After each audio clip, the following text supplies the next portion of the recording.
So this is the list. It was the summer of 1957 and I'd just turned 15. I left school and started my first job at the Co-op offices in Jarrett Street in Hull. I didn't know what to expect, but it wasn't what I'd hoped for. I'd imagined a proper office, typewriters clicking, telephones ringing, and everyone busy and cheerful. Our office was a cramped attic with a skylight for a window 3 floors up without a lift. 6 girls sat round a table with Miss Gordon, our supervisor, at the head. Our job was to check divvy sheets full of receipt slips which had been fingered and stuck on by shoppers. We stacked them into pyramids, packed them and hauled the boxes down to the stockroom. We worked 45 hours a week with only 2 10-minute breaks a day and half an hour's dinner break. It was a tiring, monotonous, mindless job. Miss Gordon was a thin, stern woman who ruled over us like a despot. We weren't allowed to speak to each other, only her, if it was work-related. We even had to ask to go to the lavatory. She didn't care if we were embarrassed, ill or upset, and she never, ever smiled. The saving grace was the friendship between us girls. We shared and withstood the tedium with fortitude that helped us through those days. We got to know one another during snatched conversations in our breaks and by writing notes hidden between the check sheets. Maggie was 19 and the eldest. She mothered us, lifted our spirits and brought in her delicious homemade buns. Shirley was good at sewing and did our alterations, especially hems and zips. Barbara drew pictures of our favourite pop stars, Elvis, Pat Boone, Ricky Nelson and Buddy Holly. Kathy was pretty and fashionable. She did our hair before we went dancing on Saturday nights. Audrey shared her magazines and taught Barbara and me how to jive. I was the youngest and the storyteller. I wrote stories and poems for the girls which kept them entertained. We all had something to give, something that we looked forward to which brightened our day and added to our closeness. Sometimes we talked about escaping, but we were all from working class families who needed our board money. So we were stuck there. Then something happened to make us realise maybe we could change things. A temp joined us, Mavis. Red-haired, feisty and funny. She'd been to grammar school and loved history. She told us about the suffragettes and how they'd fought for votes for women, chaining themselves to railings, going on hunger strikes and even going to prison. We were enthralled. Mavis spurred us on and we listened. "You lot ought to start speaking up for yourselves," she said. "You're just slaves here in this dump." "We know," we agreed, "but we don't know how to change things." "You could join a union," Mavis suggested. "That would strengthen your cause. Or you could complain to management and sprag on the Gorgon whilst you're at it." We looked at each other, dubious, scared, but excited. "You need to make a list," said Mavis. "Write down your grievances, the awful working conditions, the lack of basic needs, your feelings." "It'll be a long list," Maggie said. "What do you think, girls? Shall we do it? Will you help us, Mavis?" "Of course," she said. But she left the week after, and the list hadn't got started. So there we were, back to square one and miserable. But Mavis had inspired me, and I thought about that list and ways we could improve our situation. So I slipped the girls a note asking them to meet me after work as I had something important to tell them. Mavis had also given me the courage to be their leader.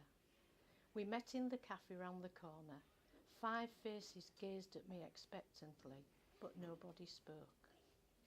"I've given it some thought," I said. and I think we should make a list of everything we feel is wrong. Well, there's plenty wrong, Audrey said, and everyone nodded.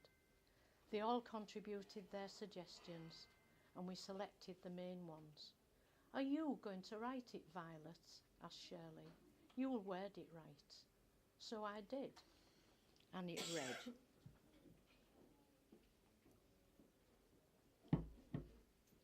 1. Office cramped and dirty, cold and damp or hot and stuffy. 2. Skylight rusted shut, room airless and dim. 3. Tea and dinner breaks too short, no hot drinks. 4. Heavy boxes to haul upstairs, no lift. 5. No wash basin in office or lavatory. 6.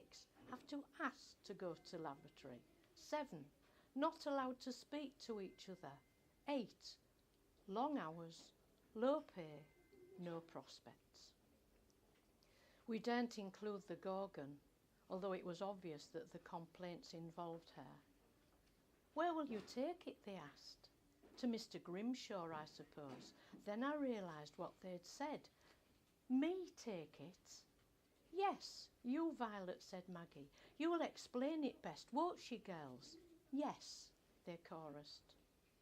So that's how I ended up in Grimshaw's office, with the list shaking in my hands. He read it in silence. Well, Miss Hurd, he growled, and whose idea was this? All of us, sir. Who wrote it?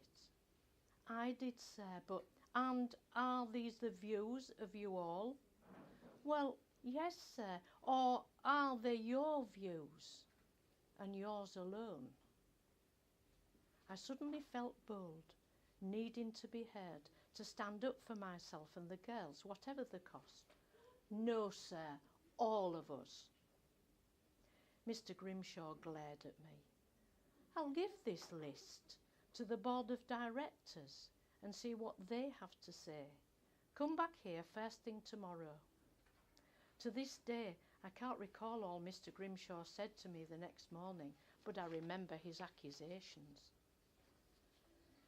Due to your unreasonable requests, impertinence, insubordination, and for inciting your colleagues to revolt, Miss Hurd, I have no other course but to give you immediate notice. I stared at him. You mean I'm sacked? Yes, Miss Hurd, that's exactly what I mean. When? I stuttered. Tonight.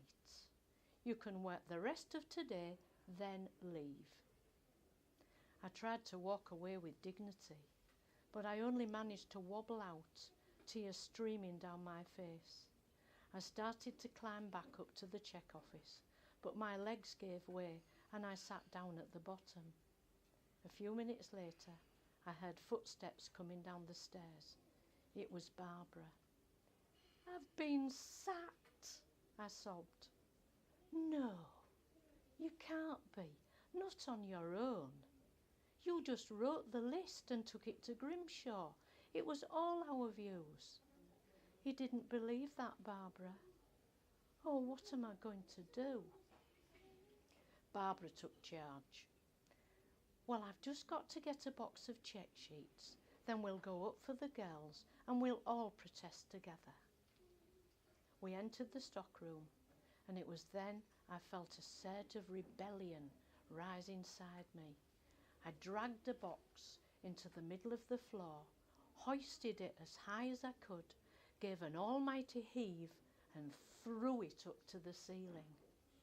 The check sheets flew everywhere, floating and scattering around us like a snowstorm.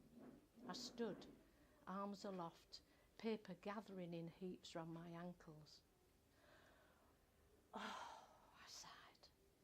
I've wanted to do that for ages. Barbara and I looked at each other and started to laugh helplessly and loudly. The door opened and two faces peered in, Gordon and Grimshaw. The Gorgon laughed, gasped, and Grimshaw spluttered. I might have known, Hurd and Hartley, the troublemakers. You're both sacked. But that isn't the end of the story. The check office had lost 2 workers, and the other girls left soon after, not wanting to work there anymore. We all found other jobs, more plentiful in those days, and wondered why we hadn't acted sooner. The co-op had to review the situation, and quickly. Our list must have been consulted as the check office moved down to a spacious room with windows and desks, and the new girls were allowed to talk to each other. We heard that shorter hours, longer breaks, more hygienic conditions and better pay were being negotiated. We'd won a small but significant victory. Last week, I went to the new theatre, and when I left, I looked across Kingston Square to where the facade of the old Co-op Institute had been preserved, and above it, part of the rooftops. I lingered a while, thinking of those days I'd spent up there, and felt satisfied that actions like ours led to women forcing changes that gave them better working lives. As I stood there, it started to snow, gently at first, then in a fierce flurry that covered me, like those check sheets had done so many years ago. I smiled to myself. Yes, I thought, Mavis and the suffragettes would have been proud of me.